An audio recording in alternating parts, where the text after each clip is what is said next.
1학년 1학기 때 학점이 그때 3.9였을 거예요.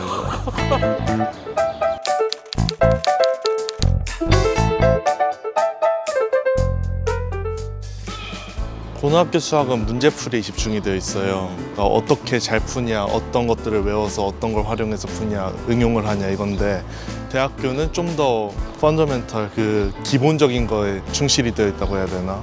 이걸 증명을 한다는 것 자체가 어떻게 푸냐 그 방법을 이제 증명을 하는 거거든요. 그러다 보니까 항상 문제 당연하게 풀어왔던 애들이 대학교 와서는 그거 풀었던 방법을 이제 증명을 해야 되니까, 그러니까 생각을 해야 되는 방법이 달라져서 좀 더 어렵다고 생각을 하는 것 같아요, 대학교는. 그렇죠. 증명하는 방법을 1학년 때 배우거든요. 증명을 하는 게 읽는 사람 입장에서도 이해가 쉽게 돼야 되는데 두서없이 말하는 편이라서 쓸 때 이리 갔다 저리 갔다 이렇게 하니까 점수를 많이 깎여요. 그런 데서 채점하는 사람이 이해를 못하면은. 보통은 증명할 때 바로 증명을 시작하지 않고 오른쪽에 먼저 풀어놓고 그거를 이제 다시 한번 적어서 시작과 끝을 확실하게 매짐하는 게 중요했던 것 같아요, 저는.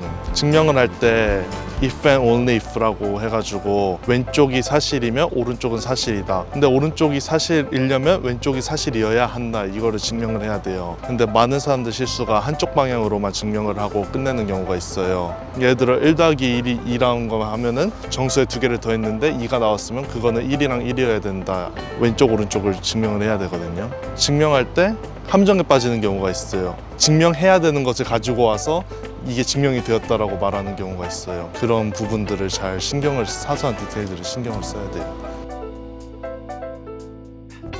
Discrete Mathematic이라고 해가지고 점수는 좋게 나오는데 많은 사람들 애들이 당황했다고 하는 게 그 Discrete Mathematic이 증명을 배우는 교실이에요. 이게 true면은 true고 이런 것들을 하는데 다들 그렇게 사고를 해본 적이 없어서 그런지 거기서 다 어려워했어요, 엄청. 이게 수학은 예를 들어 알제브라면은 그래프, 함수, 이퀘이션 이런 것들이 딱 모여 있잖아요. 근데 Discrete Mathematic은 확률을 갖다가 알제브라를 갖다가 칼큘러스 갖다가 너무 여러 범위를 섞어서 증명을 배우다 보니까 사람들이 많이 당황을 해요. 일단 대학교 처음 들어와서 어려운 게 사람들이 긴장의 끈을 놓아요. 왜냐면은 특히 여기 UT 같은 경우는 펌사 같은 경우는 출석 체크를 안 한단 말이에요. 수업을 안 가도 아무도 모르는 거죠. 한 번 빠졌는데 다시 따라잡기가 쉬워 보이는 거예요. 계속 빠지다가 못 따라잡는 애들도 있고, 어사이먼트 같은 경우도 인터넷에 찾으면 나오니까 어떻게든 찾아내면은 그렇게 하다 보면은 자기 실력은 안 늘고 결국 중간이랑 기말에서 많이 망하죠. 그래서 잘하는 방법은 긴장을 놓지 말고 그냥 매일 1시간 아니면은 이틀에 막 1시간이라도 좋으니까 그래도 계속 따라잡는 게 중요한 것 같아요, 저는. 가장 먼저 컴퓨터처럼 생각하는 법을 배우죠. 학교마다 다른데 UT 같은 경우는 1학년 때 파이썬을 먼저 가르쳐요. 언어 중에서 제일 난이도가 쉬운 언어거든요, 장벽이. 딱히 컴퓨터 깊숙이 안 들어가도 공부할 수 있는. 그래서 먼저 컴퓨터가 어떻게 저희가 쓴 코딩을 이해하고 처리하는지를 먼저 이해를 해서 컴퓨터처럼 사고하는 법을 배워야 후에 다른 언어를 배울 때 옮겨가기가 쉬워져요. 그 다음에 이제 2학기 때 난이도를 확 어려워서 C를 배워요. 그러니까 파이썬이 난이도가 한 20, 30이면은 C는 120, 130 확 뛰거든요. 왜냐면은 C가 제일 밑에 있는 언어예요. 제일 기초적인. 거의 컴퓨터랑 바로 소통을 하는. 파이썬 때 긴장을 놓고 있다가 C 가서 많이 큰 코 다치죠. 제가 듣기로는 수학 빼고 제일 어려웠던 거가 다 C 배울 때라고 하더라고요, 주변에서. 점수 다 C뿔 막 이렇게 받고.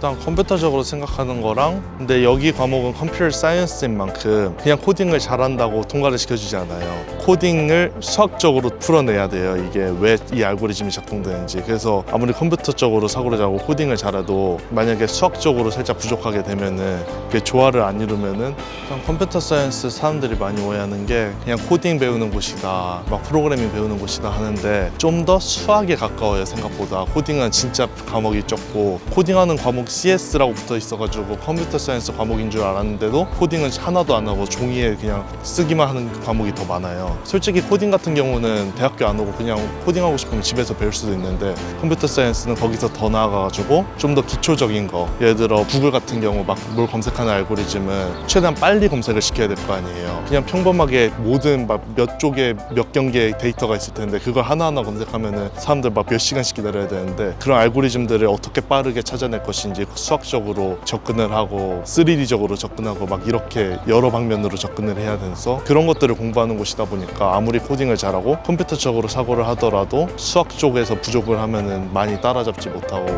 힘들어하죠.